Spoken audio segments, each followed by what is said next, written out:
একদিন এক দাদা গ্রামের মেঠোপথ ধরে হাঁটছিলেন।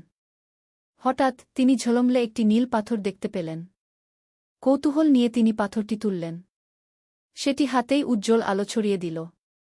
দাদা পাথরটি বাড়িতে নিয়ে এলেন এবং রাতে টেবিলের উপর রেখে ঘুমিয়ে পড়লেন। মাঝরাতে হঠাৎ অদ্ভুত শব্দ। তিনি উঠে দেখলেন পাথরটি ফেটে গেছে। ভেতর থেকে বের হল ছোট্ট এক নীল রঙের পাখি। পাখিটি বড় হতে থাকল এবং যখনই গান গাইত তখন সোনার কয়েন পড়ত। দাদা সেই কয়েন বিক্রি করে ধনী হয়ে গেলেন।